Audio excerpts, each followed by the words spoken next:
Once upon a time, in a small village in Russia, there lived a girl named Katerina.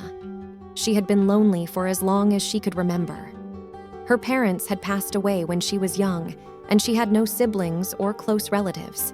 Despite her efforts to make friends, she always felt like an outsider. Katerina spent most of her days alone, reading books and taking long walks in the countryside. She dreamed of finding someone who would understand her and share her love for nature and literature. But as time passed, her hope began to fade. Years went by, and Katerina grew into a young woman. She had learned to accept her solitude and find joy in simple things. One day, while she was walking in the woods, she stumbled upon a wounded bird.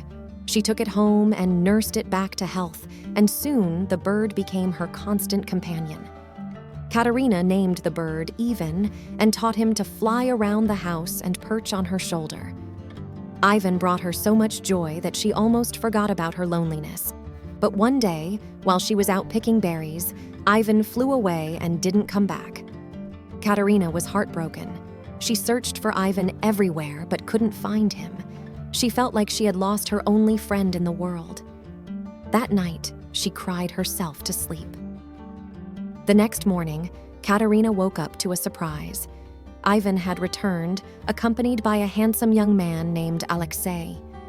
Alexei explained that he had been hiking in the woods when he saw Ivan flying around Katerina's house. He had followed the bird and found Katerina. Alexei and Katerina talked for hours, discovering that they had many things in common. They both loved nature, literature, and animals. They laughed and joked, feeling like they had known each other for years. From that day on, Alexei visited Katerina every day. They went on long walks, read books together, and took care of Ivan.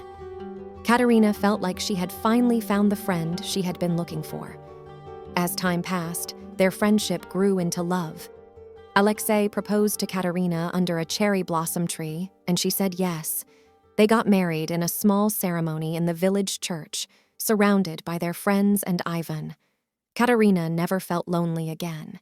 She had found the love of her life, and Ivan had brought him to her. They lived happily ever after, with their house full of books, animals, and love. Please make sure to subscribe and like us, and also share.